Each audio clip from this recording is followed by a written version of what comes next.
Debates, hot takes, and soccer updates from your backyard and around the world. Welcome to the Run of Play. Today, we are running this episode with Coach Ravon Ashy. As always, we have myself and Coach Jimmy George here. Today, we're going to be going over a little bit of everything. Some local updates, some UPSL updates. Obviously, we have the big matches this weekend for ECFC. And so we're just going to be diving a little bit into that. First up, we're going to be talking about the local part of the game. So each of us have kind of nominated a game, and we're going to talk about the best win from the upstate, in our opinion.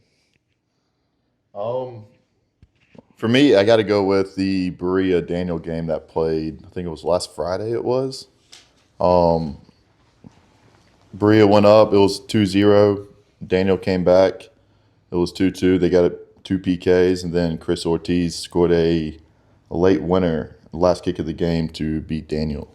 And that's my game of the week last week. Yeah, I was unfortunate enough to be able to watch a little bit of that on the NFHS app. So that was an exciting end. Literally last kick of the game, Chris Ortiz comes in and peels it into the top corner. What a celebration those guys had. I know they've been wanting to avenge a loss they've had from a couple upper state championships ago. So that was cool to watch. And obviously with those coaches knowing each other, it just adds to that kind of rivalry there between them. Yeah, obviously both of those guys coach at CASA, and both of those guys are buddies, and it's always fun to rib and beat your buddy, so that was cool to watch. For me, I have another game that I thought that was kind of interesting. It was a couple weeks ago, but Matt Brophy was the assistant coach at Westside the last couple of years, and he had recently taken over BHP. And they had a scrimmage earlier in the year, and Westside absolutely drummed them like 5-6-0. And then they played into a tournament. I think that tournament was in Columbia, if I'm not mistaken. And BHP upsets them for a record, to go on their record. So huge win for BHP. They've gotten a couple other victories since then. So, maybe they've gotten a couple things going over there. And I think Westside's rebounded since then. They beat Lawrence, and I think they beat Fountain Inn in a penalty kick shootout. So, it's pretty interesting to me to see BHP upset Westside because, that really shouldn't happen after drubbing them 6-0. So I heard Brophy parked the bus. Heard he packed it in really well, and they scratched out 3 points.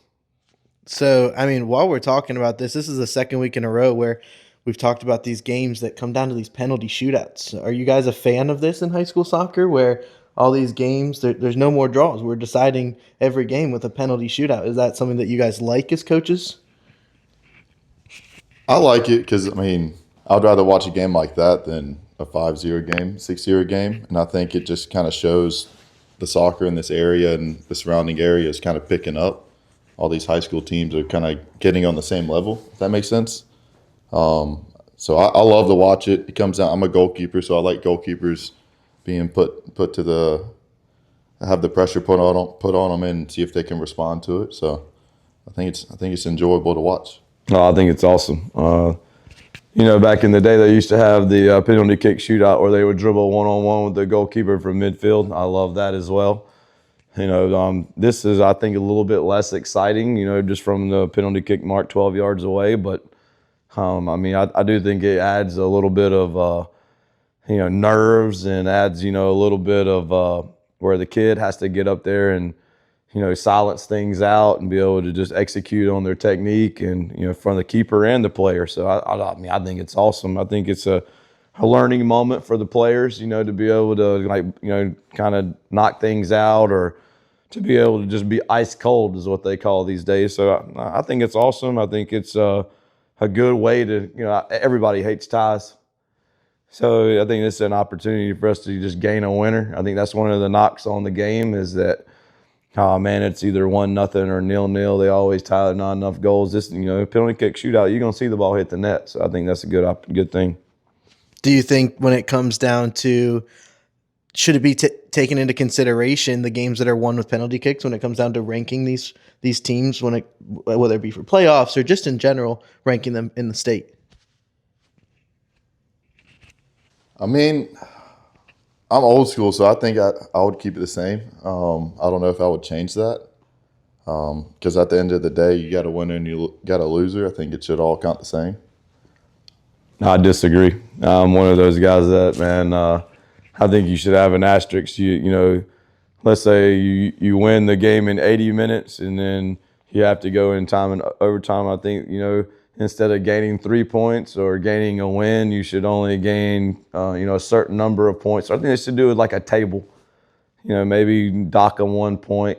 You know, you get 1 point for a tie, 2 points for a win on penalty, and 3 points for a win in regular, something of that nature. But I don't have too big of an issue with it. It's just I do feel like it has to have an asterisk to it, you know, just because run of play against dead ball, even though it can happen from a free kick or a corner or something to that nature. But, you know. But there's a difference. I mean, there's a stark difference for sure. For sure.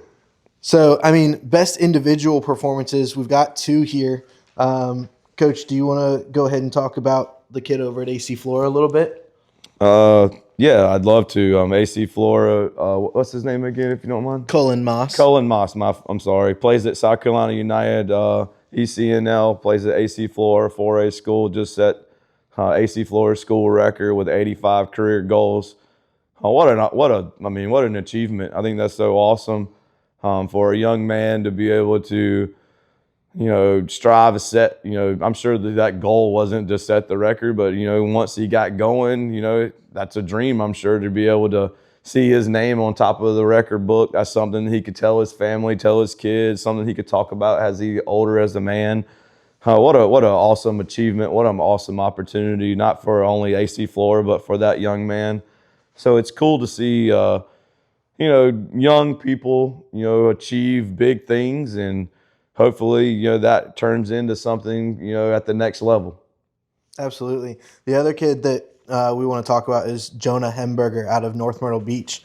Obviously, with us being in South Carolina, you know, we want to encompass the whole state. This kid, we talked with his coach, and his coach had very high praise for him. Obviously, being a center back, there's not really a lot of statistics that center backs get to be shown as these top players. But when it comes from coaches, we know that center backs are one of the most important positions out there. That they're the backbone of your team. And this kid, I mean, the quote that the coach gave me is that Jonah is a dominant force, and they would not have the record that they have without him. I mean, they're 5-0 right now. They haven't lost a game. They just beat their crosstown rivals at Conway. So, I mean, they're looking to see what they can accomplish out there. No, that's awesome. Good for him. It is good to see a defender get a little love. You know, obviously, they're the ones that normally catch the grunt end of it because they give up a goal and it's the defender's fault. But, you know, it's cool to have a coach, you know, commend their, you know, defensive line or their center back to be able to keep them in games. That's awesome. Absolutely. If you're interested, coaches and players that are watching, we'd love to hear from you on who you think should be nominated to be talked about. This is something we're going to try to do every week. We're going to try to go all across the state and look at different regions, different divisions, and different schools to find these individual performances to talk about on this podcast. Moving forward, our guest here, we've got some questions for him, obviously with him being the goalkeeper director at Casa Pride, as well as the goalkeeping coach for Electric City. He is our go-to on all questions goalkeeper. Coach, do you want to talk a little bit about yourself and where you come from? Yep.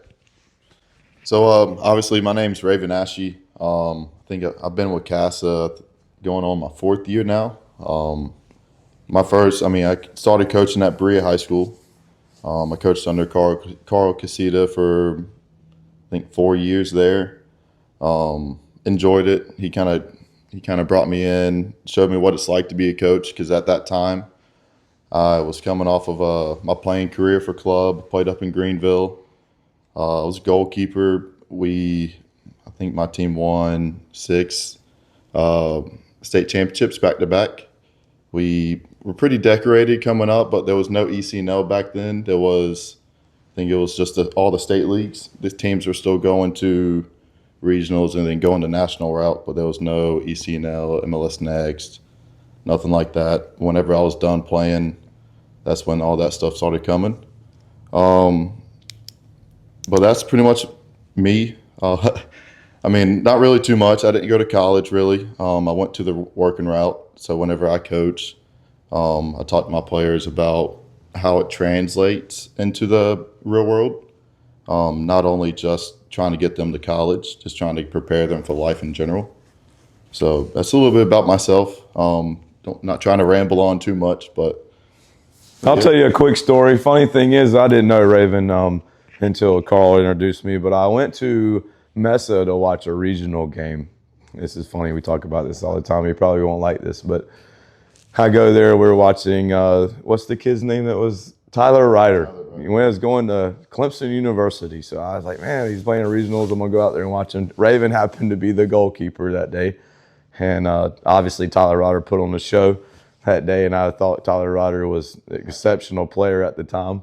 But Mr. Ashy over here was in the net. He ended up getting injured that game because he got absolutely railed that game. But it was cool how small the world is to be able to see a young man out there playing, not knowing who he is, and then 10 years later, so we get to meet, we become family. He's such an impactful person, not only in CASA, not only to our youth, not only to T.O. Hanna, not only to ECFC, but this is the future for our community. This is the future for our, for our game here in our area. It's a blessing to have him here. So, Coach, I mean, the position of the goalkeeper has evolved so much from when it started to now. Back in the day, it was more your traditional shot stopper. I mean, if you stopped a lot of shots, you were the best. Now we're looking more for keepers to play with their feet, be the more sweeper keeper. How has the evolution of the position changed for your coaching style? for me, it's your goalkeeper can dictate how you play. If you want to be a possession oriented and build out the back, adding that extra man back there, it's kind of huge because you can get numbers up on one side of the field or break a press a little bit easier. Back whenever I was coming up, if the ball came back to me, my first couple games, we would just kick it. We were told not to take a touch, just hit it up the field, and then try to win the first and second ball. But I think, as a goalkeeper, you have to play with your feet nowadays. Obviously, you got to be cool, calm under pressure.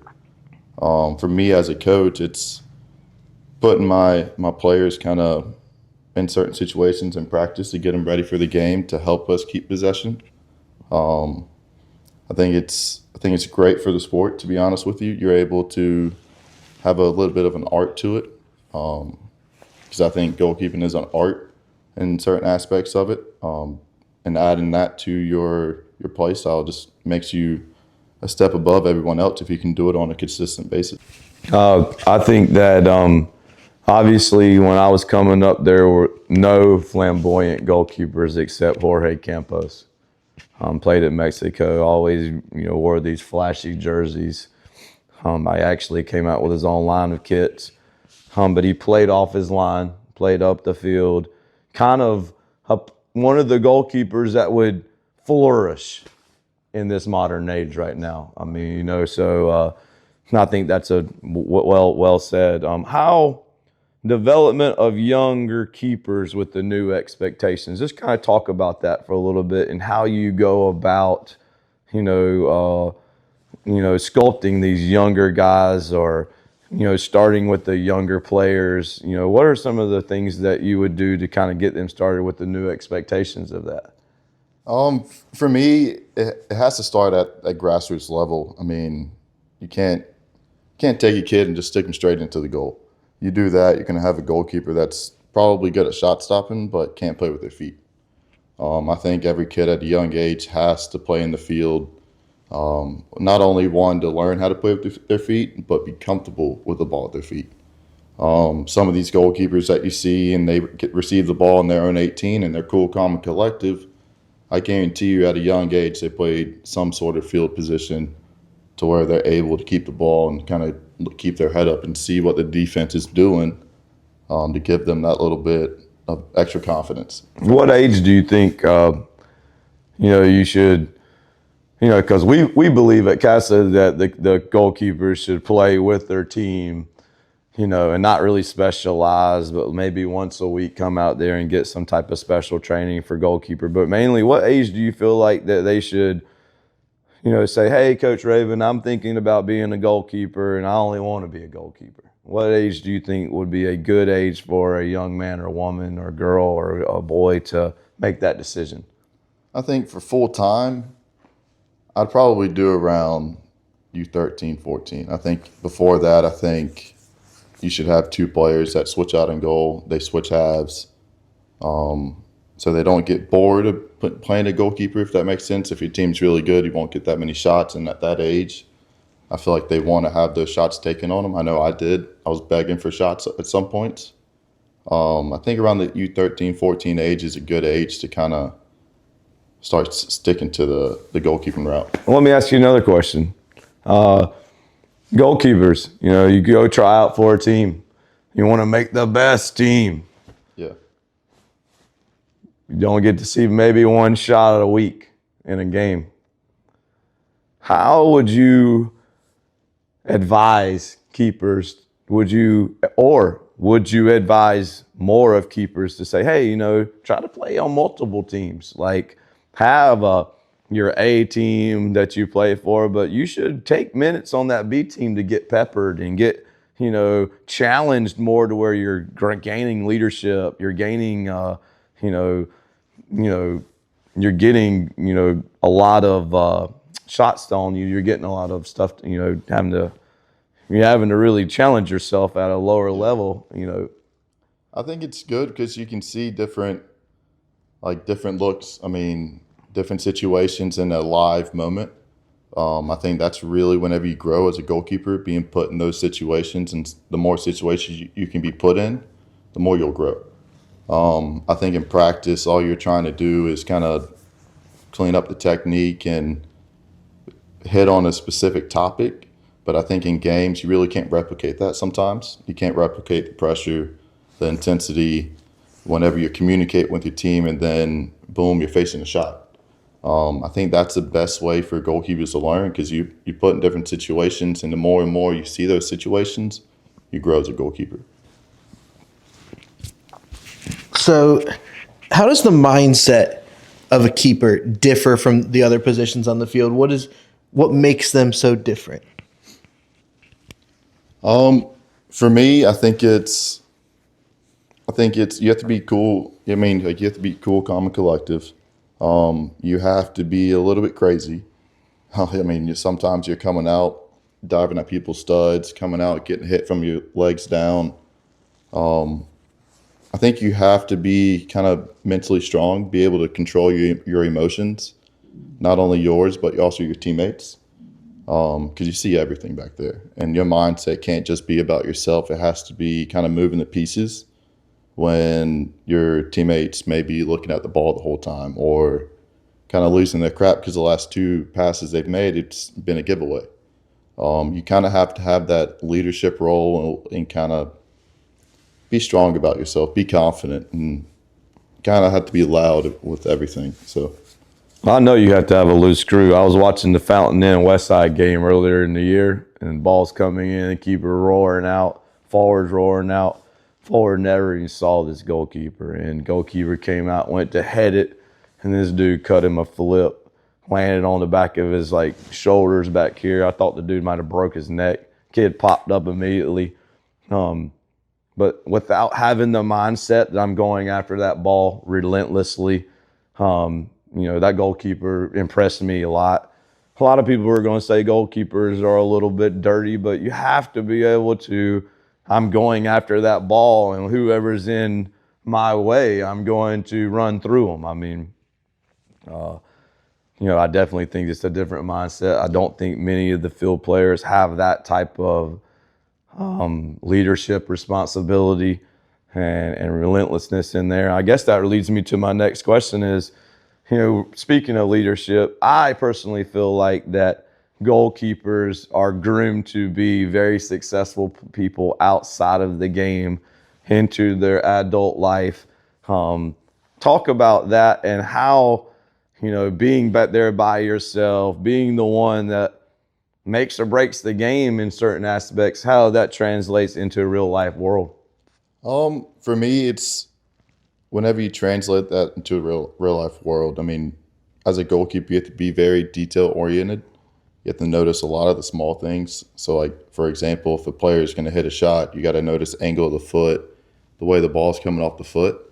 And then I think as into the real world, if you're working, I mean, you have to be aware of what other people are doing if you're in a leadership role, and kind of be on the P's and Q's and be able to call people out if you need to.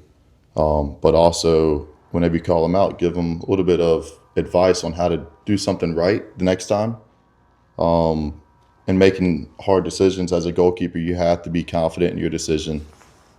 Helps you kind of, in those pressure moments, stay calm, not freak out too much. And I think, to be honest with you, as a goalkeeper, you work your butt off and how to do it by yourself, not with 10 other guys on the field or 10 other guys in training. A lot of the times it comes down to your work ethic, not someone else's, to kind of give you a good pass to have success. You kind of have to depend on yourself a little bit more.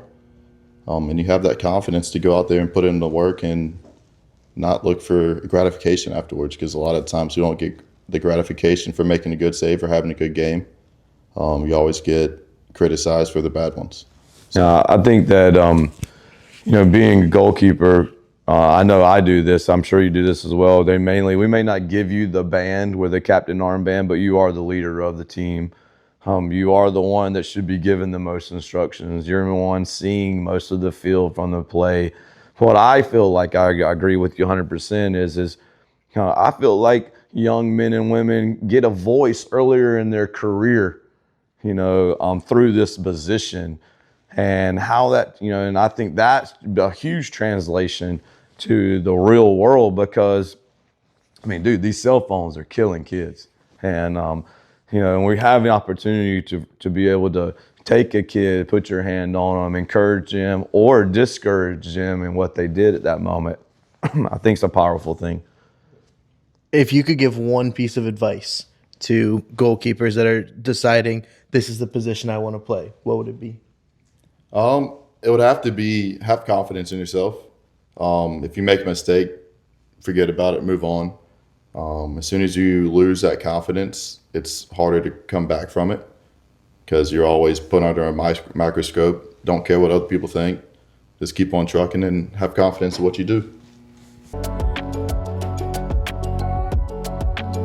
Now on to Electric City. I mean, this is why this podcast is here. We have got the home opener for both teams this weekend. Our premier team is playing at Asheville FC, and our Division I team is playing the NC Lions. Now, Asheville FC we know a lot about. They've been in the league for a little bit, and so we've gotten to see them a little bit. NC Lions, I don't really know much about. New team. So it'll be interesting to see what they come out with. We know, based on our success last year, how dangerous a new team can be, bringing in a new area of players and all that kind of good stuff. So should be interesting. Premier team plays at 5 p.m. at Old McCants Stadium. Division I plays at 2 p.m. at Old McCants Stadium. Both of those completely free admission. So bring your families, friends, everyone is welcome. We want people in the stands. Last year we had such great turnouts from the community, so we really want to continue that. And offering free admission is just another way that we can do that. So super excited to be able to announce that we're able to do that. Now, Coach, I know you've watched a little bit of film. What can you tell us about Asheville FC? Asheville's a good team. Obviously, you mentioned a little bit about some of their success. They got beat this time last year in the round of 16 by the defending national champion Tennessee Tempo 1-0. They're a really good, talented group. They're very organized. They have three really, really special players in the middle of the pitch. They look to knock the ball around a lot. They played Soda City last weekend. It was a 1-1 tie. Asheville was without their best player up front, so I'm hoping that we can kind of miss him one more week. But if not, then we'll have our work cut out for us to being able to see if we can, clamp them up, make things a little bit difficult for them. And obviously, our first year being in Premier, our boys are going to be a little bit, trying to figure out how to adapt, as quickly as possible, which is nice to being at home. What a great opportunity for us to have a doubleheader on opening weekend. That's so exciting for our community. The weather is supposed to be 80 degrees and beautiful.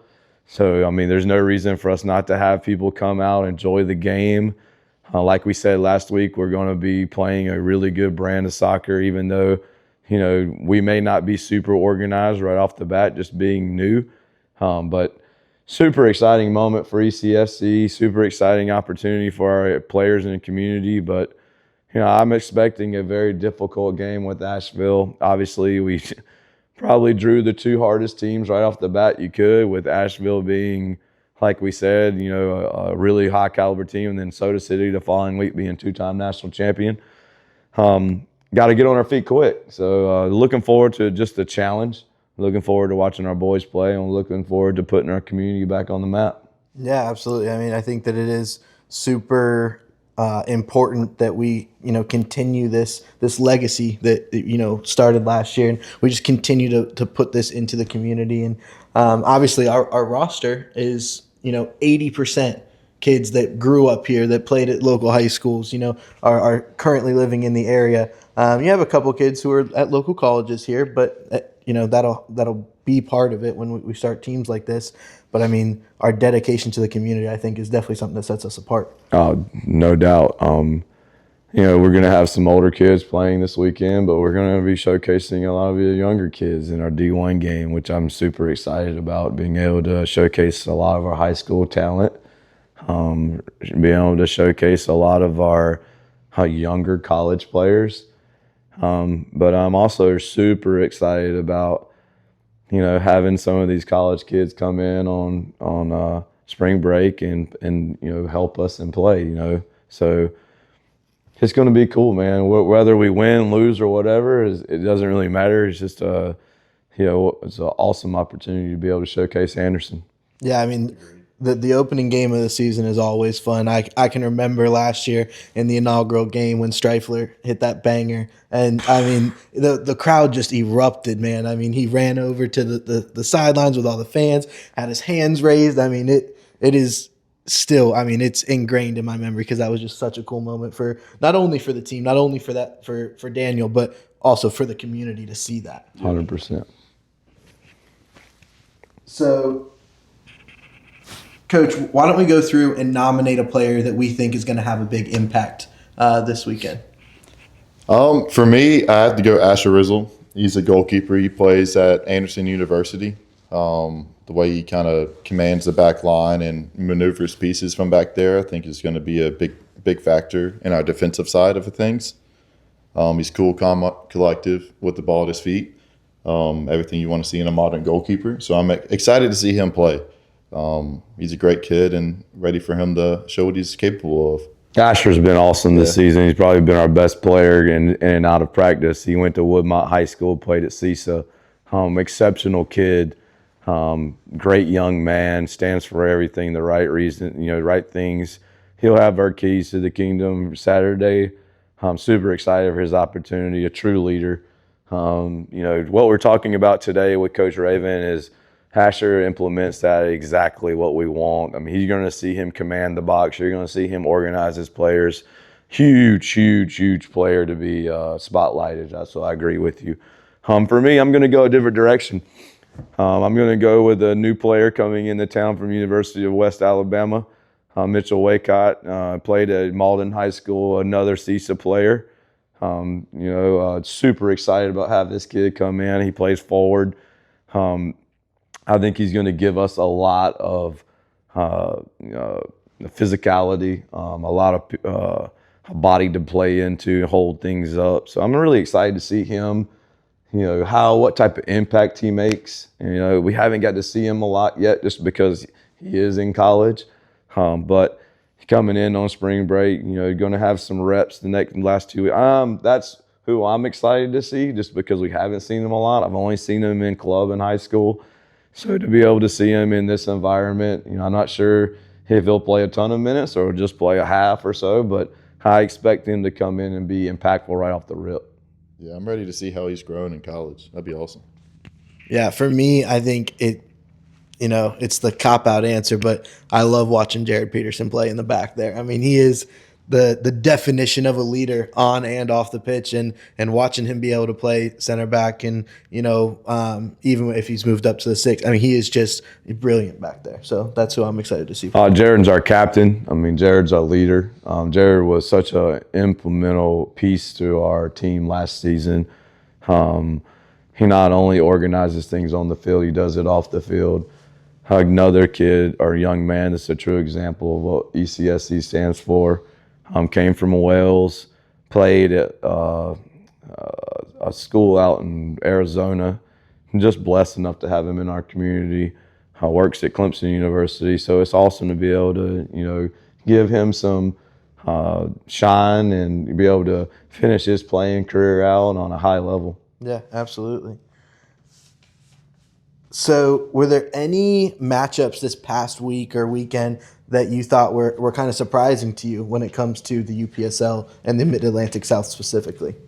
I mean, for me, I'm just going to go straight to the SC Heat. They got one of our former players, Emmanuel Arco. I mean, I cannot wait to play this team. Emmanuel, I hope you're there. And, they beat 2-0 to PDA, which is a good team. There are a lot of young players, pre-college team. So I'm excited to play the Heat at home. They're a really powerhouse team.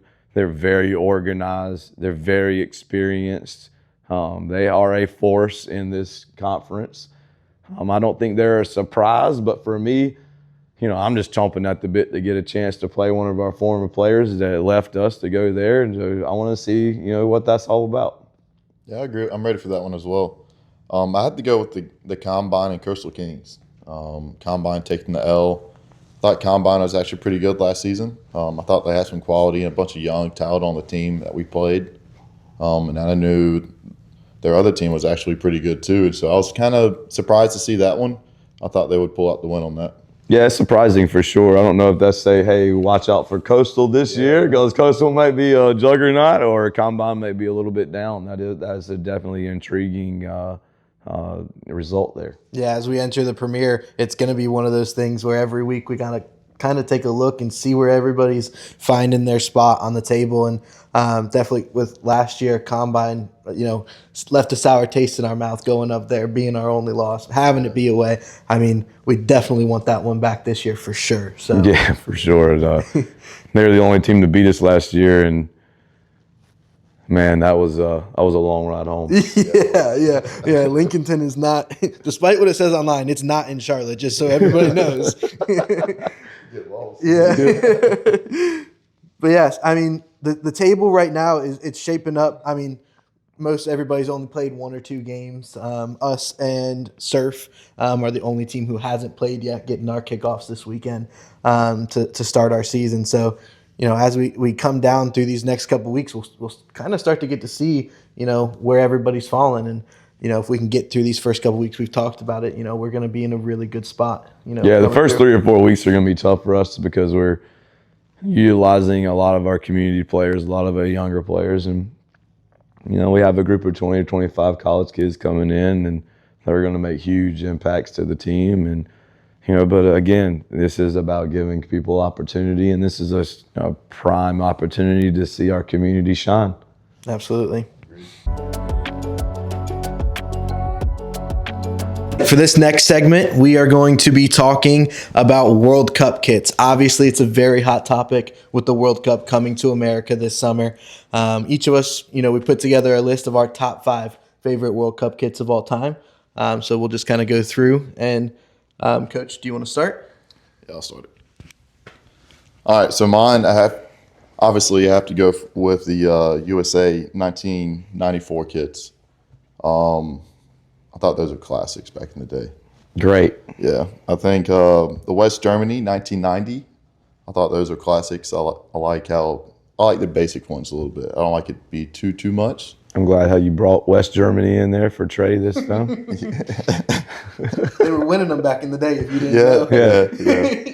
Before you Saw were that born? one. That's all right.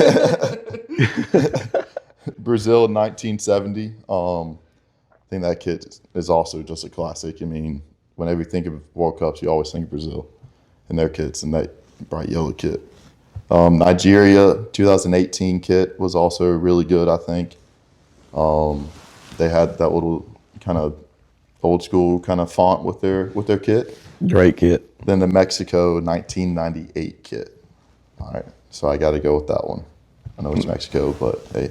1998, they came out with some of the best kits. I think that was the greatest year for World Cup kits ever. Yes.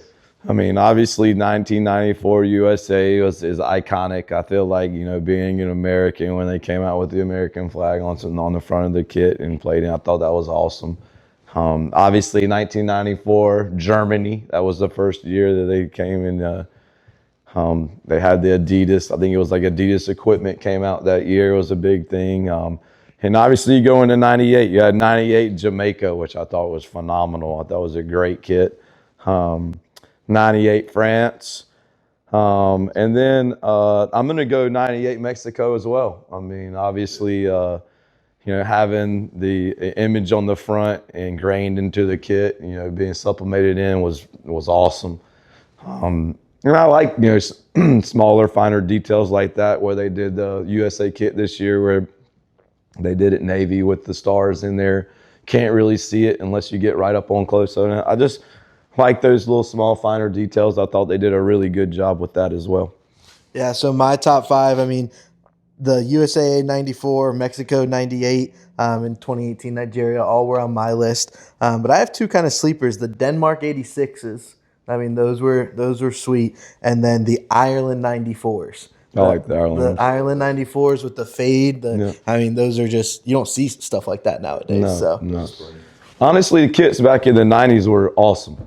I mean, Wish they would bring them back, dude. yeah, I think they're trying to a little bit with Way USA, but I just think that they put a lot of detail into those kits back then, and they just kind of got simple with things now. So it's kind of cool to see them trying to bring a little bit of flair back into the kit. Yeah, speaking of the USA kits, let's go ahead and rate those. I mean, those just dropped a couple days ago. I mean, the stripes one especially, I feel like hits home for a lot of Americans, seeing the verticals and then the Waldos and all those kind of things now culminate into this kit. What are your guys' opinions on it? I like them. If we're rating them, I think the American flag one has kind of grown on me a little bit. I think I'll probably go like a 7.5 for that one. And then if we're going for the dark kit, the away kit, I'd probably go 8.5. Okay. I like the details, but it's still, I don't think it's a 9 yet. I think they could have done a little bit better if they really wanted to. No, I think they're clean. I'll give them an 8 on both of them. I think they're good, clean kits. I think that they, bring some of our, the nationality of U.S. what it stands for and everything. So that's good. I mean, I like them. I think they're solid kits. Yeah, I would agree. Somewhere in that 7 to 8 range for both of them. My opinion is I do like the stripes one better, just because like I said, it pays homage to the teams before, and that, I mean, they're trying to do something this year with it being on home soil, and we've best roster we've had in quite a bit. Yes. And they just released the March rosters there, and I mean we have a lot of talent, and almost all of them are playing overseas. I mean, the big names, Weston McKennie, Pulisic, all those guys that are playing over there, they're making noise. They're not just over there riding the bench or being a practice player. They're scoring goals. Pulisic was the leading scorer for Serie A for a while. I mean, they're playing some good soccer over there. Can that translate to U.S.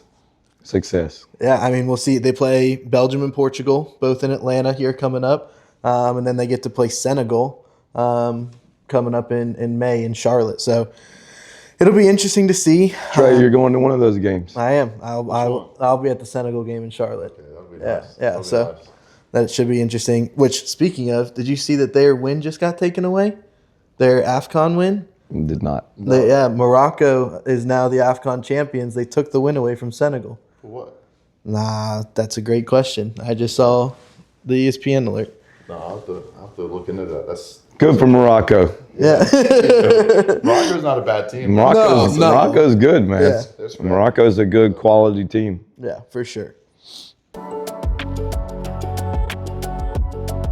All right, this next segment we're going to call Back to the Basics. Obviously, with us three being coaches, we want to make sure that we're reaching out to not just the soccer fanatics and, people who are so involved in the game, but we want to really reach out to people who, may just be getting started, or their kids might just have started playing. And so this week, we're going to explain a very critical, fundamental rule of the game, and that rule is offsides. The most controversial rule in the game. So, Coach, in your own words, what is offsides?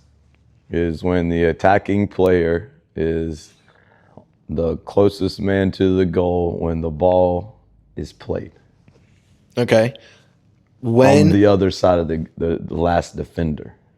Okay, what are the three instances where you cannot be offsides? Throw in, goal kick, and corner. All right. And that's the funniest thing about it is we've been messing with people. And we don't normally do this, but we had a goalkeeper this last year that could launch at 80 yards. And we had a joke because we do not launch the ball. We are very, possession oriented. We play out of the back. So we started sticking our players on the opposite side, like in the other 18 box, and have him launch it in and watch the other team and the parents lose their mind yelling offsides. We had one referee throw his flag up so we could absolutely humiliate him. But, that's the funny thing about it is people who don't know all the rules. How many times do you go to a youth game and you hear parents yell offsides and they don't know what's going on? So it's a difficult rule. I do think that obviously what we're going to talk about with some of the changes is they're trying to improve that because, it is so controversial and so opinionated because it's hard to watch the line and hear the ball be served and watch the line because that's the only way you can get a true call on it. And these referees these days aren't good. They're older or, like we had the other night just about themselves. They want to be about social media and not really about the game. So I think that, they don't really care as much, and it's a shame. But I think this rule that we're going to talk about will help them a little bit in that manner. Yeah. So, obviously, very near and dear to your heart, the coach that is proposing this rule to FIFA. It's called the Wenger rule or the daylight rule. What is being proposed and actually implemented in the Canadian Premier League and a couple other leagues is that you are not offsides as long as there is no daylight between you and the last defender. And, with VAR, obviously, it's much easier to see that nowadays.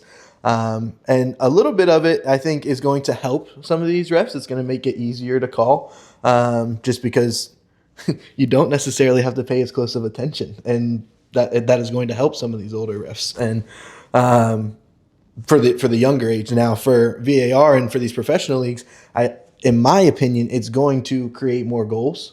And that is going to be more interesting for people to watch. And I think that's got to be part of the reason that they're doing this. Oh, I agree.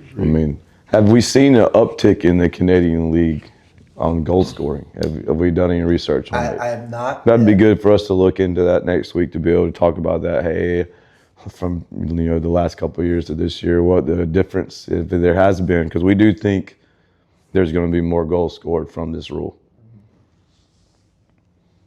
Yeah, I think it's good. You're always going to have those critics though that complain about everything, but for the game in general, I think it's going to be good because it's going to bring more goals, more attraction for people that usually don't watch soccer because it's only 1-0, it's only 2-0, and then you can go watch another sport and it's 25-50 or something like that. Absolutely. But I think it's going to be good for the sport. Well, it kind of is going to cut out some of this controversial stuff like we had the other night where a ball served in and the ball goes in the goal and they're saying It was offsides because he was in the way of the ball or whatever. It's just it's so opinionated. It's going to take some of those opinionated things out of it. We're still going to be a gray area, but it shouldn't be as large. Should help the referees a good bit. We'll see. As a goalkeeper, putting yourself back into the playing mindset of a goalkeeper, how do you feel about it from a playing perspective? To be honest, I don't know if it changes much. I think as a goalkeeper, you're taught to play until the whistle blows. If you're doing it differently and just raising your hand up whenever you think a guy's offsides, you're going to get humiliated, in my opinion. But for a goalkeeper side of it, you're going to have to be a little bit quicker off your line. You have to be ready. You can't sit back on your line. You're going to have to play a little bit higher so you can't intercept some of the balls, because I think whenever the rule changes, teams will try to implement more through balls and stuff like that, because you do have a big margin to be onside. But I think as a goalkeeper, you just have to be on your P's and Q's and stay aware of everything. You took my question. I was going to say, do you feel like the keepers are going to have to play further off the line? I don't know if more people can get more direct though. Yeah. We're playing easily tonight, and I've been doing neck massages and stretches because it's going to be a ping pong match tonight. You know what I mean? It's not going to be a game of balls on the ground. It's going to be boom, boom, boom, boom, boom.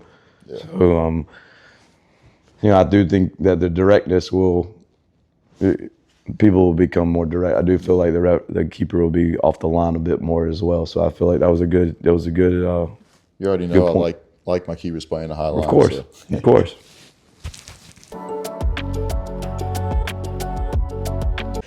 Well, we did this segment last week. We're going to go into it again. This is Hot Takes. Each of us have prepared a little something, then we're going to just kind of go through and talk about each of our hot takes. We'll start with our guest, Coach Ravon Ashy. For me, my hot take would be if we continue to prioritize college soccer as one of the main pathways to professional soccer, you won't see any growth in the U.S. soccer system.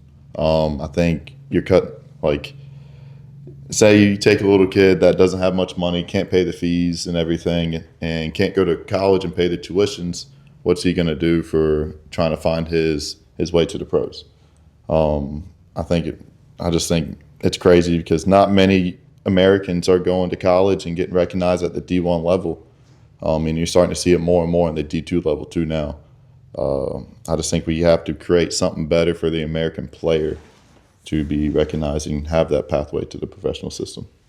Yeah, I definitely think we need to give more American kids opportunity. Like you were saying, I do think like we were talking about NIL deals, if that were a big implication into college sports, I think if we were to prioritize our American player and be able to give them those types of opportunities, the sport would grow immensely. Yeah, I think that making sure that collegiate programs have, a special standards to say you have to have X percent of your roster be from America, or having a local standard where, 10% of your roster has to be from, the county that your school is located in. I think that would, stipulations like that would help those coaches, get out and see those local games, and probably would help recruiting in general, and it would be more than those thresholds. But I think it would at least kickstart that for sure. Oh, 100%. Again, we talk about these kids. They come, they play club sports all the way up, and then they're told they're not good enough because they come in and bring men in from other countries to take those positions. I feel like that's where our game's getting stunted. So, for me, my hot take would be, in the UPSL realm, I do feel like that the UPSL has an opportunity. Obviously, you have USL Academy, you have USL 2, which is a summer league, college players, and a lot of ex-professionals or professionals trying to get the last couple contracts. And then you have USL 1, and you have USL Championship, and then you have MLS. I do feel like UPSL has a really good opportunity to be able to provide some opportunities for her to growth or a bridge. But I just have to be more organized. They have to be, the standards have to be better. I feel like that, we talked a little bit last week about things getting just overpriced. We talked about, how can soccer compete with football and everything. I feel like we've cut out all the, I think we made it a white sport. I think we made it a rich sport. I think we made it a silver spoon sport instead of making it a culture, open culture sport throughout, because it is global. I do feel like that, you're talking about, you have LeBron, you have Tiger, you have Michael Jordan, they're billionaires, but you have Messi, you have Ronaldo, you have Mbappe, you have, the list goes on and on and on, where they're making millions and millions of dollars that I just don't feel like our American kids know enough about our sport and know enough about the opportunities that can be globally. I do think the UPSL has a perfect opportunity to be able to bridge that gap a little bit because of the leagues and the opportunities. And like, we had one of the guys that came in from Florida. He's now playing at Bayern Munich. Not Bayern Munich, excuse me. RP Leipzig. He signed that $100 million contract from the UPSL. Those are things that have to happen more. I think in the UPSL has that opportunity to be able to do that. They just have to be able to get more organized, to be able with scheduling and the mandates, et cetera, to be able to, form these leagues a little bit more, together and confined, because it's purely, doesn't really matter your age or where you come from, or, if we had more community involvement, we could go out and reach out more. I'd love to be able to have more than 2 or 3 sponsors for us to be able to reach out more into the environment, our community. But, that's my hot take is I feel like the UPSL really needs to, seize this opportunity they have and be able to just kind of, close those gaps between club soccer and, in the collegiate game and or the pro game. Yeah, mine kind of piggybacks off of both yours that, in my opinion, my hot take is going to be that playing in the UPSL does more for the American high schooler who wants to play college than playing for their high school does. I think that if you are out there playing against grown men every weekend, that film is just that much more watchable for a college coach. I agree. The only issue I have with it is again, we're talking about the American kid. We're talking about the American kid already knows their opportunities are limited. So we're asking these kids to not play in front of their friends, not play for their school that they go to every single day, or split those times. Mm-hmm. And those kids these days aren't willing to do that, in my opinion. I feel like that high school sports in our area is large. I do feel like it's not a good level, but it is a big entity. I sat out my senior year of high school and wasn't anything other than I was going to play Division I. I wanted to be prepared to where when I walked into that institution that I was going to be able to play. In high school, the practices are very poor. 90% of the coaches don't really know what they're doing. They're more or less football coaches and or coaches just gathering checks. And for me, I was devoted to this game. So I wanted to make sure I was prepared. A lot of these kids, there's few and far between of those kids that my dream was to play college sports, and I was going to do whatever it takes to do that. I feel like if they were to do that more, yes, exactly what you said gives them more opportunity. The problem is they have to be committed to it. And commitment's tough for a player right now and a kid. Yeah, absolutely. A lot of distractions for a young player right now. Yeah, I agree. I got a question for you, Jimmy. If you think the UPSL and the USL can kind of work together on things and kind of clean up some of the organization pieces, do you think they could put pressure on the MLS? No, I don't. I feel like they could definitely put pressure on the lower tier pyramid of the pro game. But I think MLS is going to take over. I already told y'all that. Yeah. I feel like that the amount of money they're going to get ready to throw at this thing once they see what this World Cup's going to do for our country, I feel like they're going to look at our youth system and be like, why are we letting these other entities control something while we are the soccer league of the United States? Yeah, I think the only caveat to that is if you're the owner of an MLS team and you say, oh, we're going to buy up these 4 leagues underneath us and make promotion relegation, well, that's risking your money. It is. Yeah, your billions of dollars in profit every year to say, oh, no, you can come on, Greenville Triumph, try to come play with us. And I mean, But what if 4 MLS owners were to come together and be like, what if 6 MLS owners? Yeah. What if 10 MLS owners? What if 20 MLS owners came together and be like, hey, we're talking billionaires. billions. And we're talking, we're talking probably money that they could probably scrape underneath the door for tax purposes every year that they could each throw out there and be able to scrape these leagues up and be able to. And you think about it, these guys are paying $5,000 a player to play in the ECNL.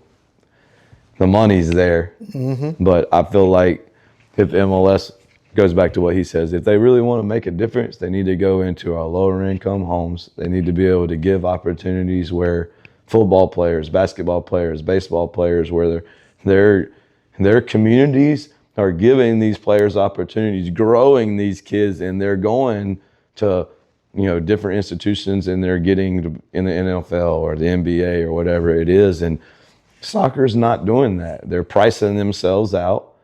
And, I just feel like that we're doing a completely disservice to, the American kid. We have the best athletes in the world. We agree on that, right? Absolutely. There's no doubt. Yeah. So what are we talking about? Yeah, I mean, we used to. Soccer is one of the most athletic sports in the world, yes? That's what I'm saying. If we had the athletes playing the sport, I think we're a moot point of saying U.S. soccer is not good. If all the rest of the country's best athletes weren't playing soccer, they wouldn't be good. I mean, we used to go. I can remember sitting at the lunch table and going around and saying, what if Calvin Johnson played goalkeeper? What if, or LeBron James, what if Tyreek Hill was our left winger for the U.S. men's national team? Like, we'd go around and do that and just like hypotheticals. But it comes down to a point where at what point do we stop seeing that as a hypothetical? Absolutely. And start seeing it, as this needs to happen. We need to get those athletes in, You think about the hand-eye coordination of a baseball player. And if you were able to sculpt them into a goalkeeper, I mean, dude, you know how many good goalkeepers there would be as a catcher or a center fielder?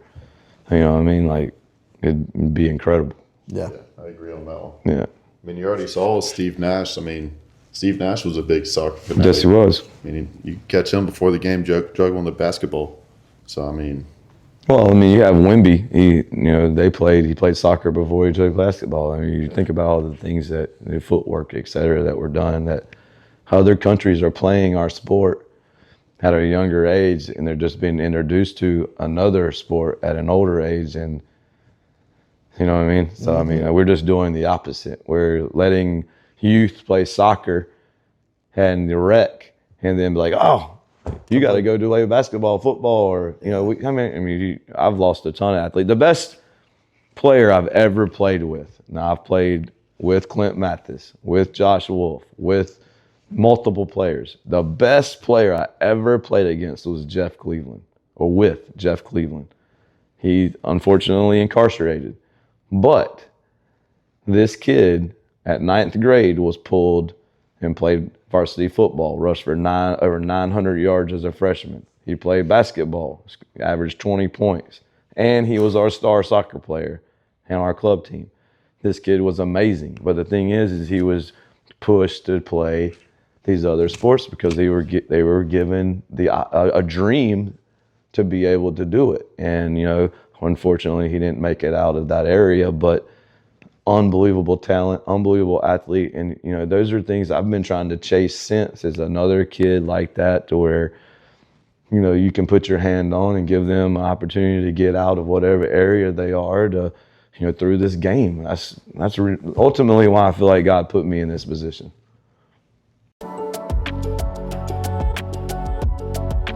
All right, for the last segment here, we have our trivia questions. Okay, so I assume both of you guys prepared trivia questions. I have a good trivia question for my friend, Man United friend over here. All right, so we'll go into that. Let's hear that. So, since I've taken all this abuse from Arsenal not winning anything, in the last, it has been only 6 years, just so you know, we won the FA Cup 6 years ago. But it has been a long 6 years. So, and you're a Man United fan, and you're pepping, you're beating your chest right now. So I want to know, there's 3 players in the history of Man United that have scored 100 goals and have 100 assists. Can you name those 3 players? That's a good question. Wayne Rooney. Wayne Rooney is one. That's a given. Is Ronaldo up there? Ronaldo's not up there. Okay. Wasn't there long enough. No, it wasn't. Didn't pass it enough. Yeah, true. I'll give you a hint. He takes all your penalties right now. Yeah, Bruno. Bruno, the worst player in the Premier League, yes. The stats back him up. He just joined this club Yeah, a couple weeks ago, or last week, I think, if I'm not mistaken. with those 2 assists. Number 11, Giggsy. Ryan Giggs. Yep. Okay. See, I was thinking a little bit older. I was thinking maybe like Charlton or someone like that, but I really had to think about that one. And that's a good one, wasn't it? Yeah, it was. It made me think a little bit. Mine's not going to back that one up too much, but this one's just to rub a little salt in the wound before you guys do win the league. So, because I do think you guys will, and I'd rather see Arsenal win any day than Man City. So, how many years has it been since since Arsenal has won the league? Not FA Cup, but the league. We've won 2 FA Cups since we've won the league, just to throw that out there. Yep. I'm going to say, because, man, honestly, Ray, I don't even really know. I'm going to say 06. 20 years. Was it 06, though? That's pretty good. 20 years. Because 06, I think we won. No, it was 20 and then 14. So I think it was 06. Yeah, y'all had some ballers on that team. I will say that. Yeah. And they, I'll tell you what was funny. I was watching Theo Walcott and Wayne Rooney on the Champions League. Did you see that? And Theo Walcott was talking about Arsenal, and they were like, yeah, the best team I ever played against was Man United's, I want to say it was like their early 2000s team, 02, 04, 06, some when they were really, really good. And Wayne Rooney he was like, how do you feel like Man United would stack up against Arsenal these days? And he didn't flinch. He goes, we'd batter them. And I was like, that was awesome. What an awesome response, because they had some, Arsenal is a very finesse team, I feel like, right now. And they do play the game beautifully, but Man United had some dogs, dude. And I think that, for me, I love playing beautiful, but I want some grittiness. I want some. That's why people don't really, dig it. I want you to hit each other, and I want you to be physical. I want you to show, I want you to not want to play us, and that's what Man United was back then. Nobody wanted to play them. How physical they were, and we have a coach that talks about Roy Keane all the freaking time, and Roy Keane was a menace. He was a dog, man. He was a menace, bro.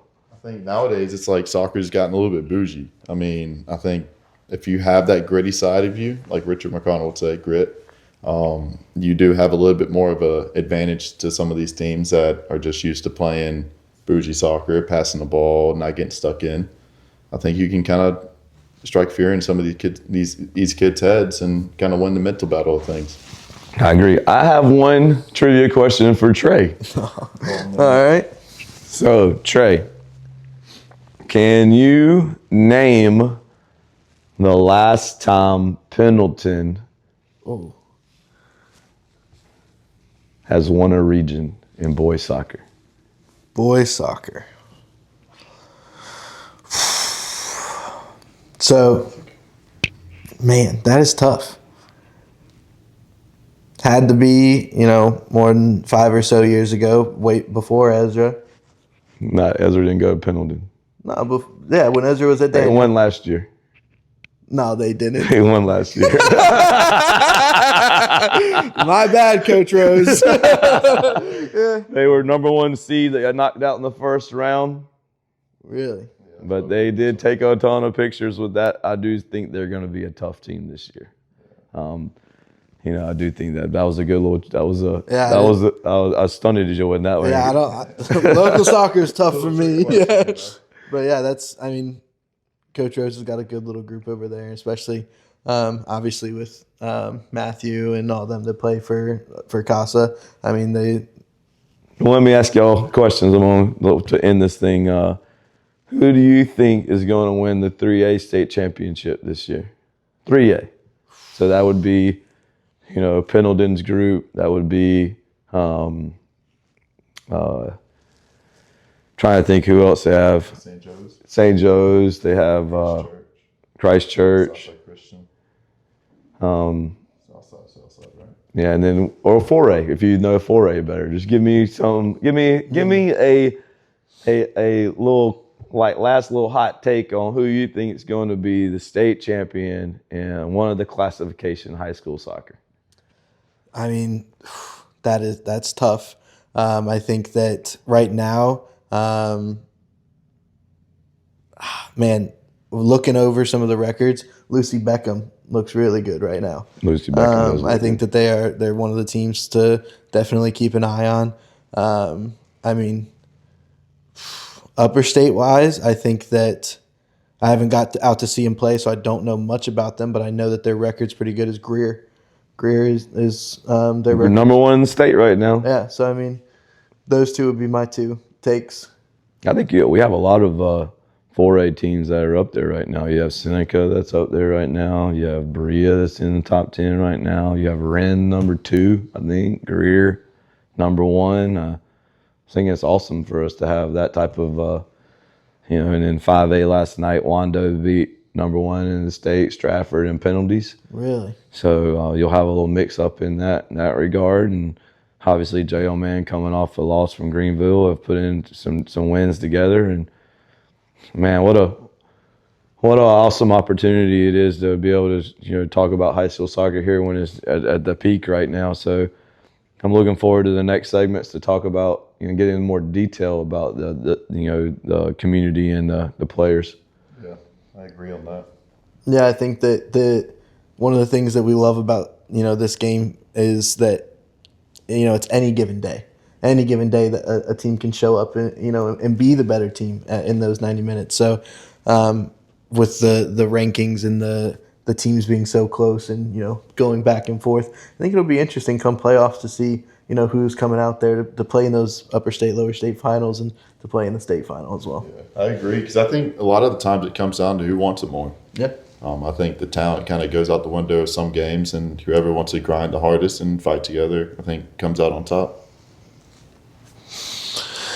All right. Well, thank you, Coach Ravon, for coming on as our guest. We'll have you on some more here later in the year as we go through the season. But tune in next time for more debates, hot takes, and soccer updates from your backyard and around the world. Thanks for watching The Run of Play.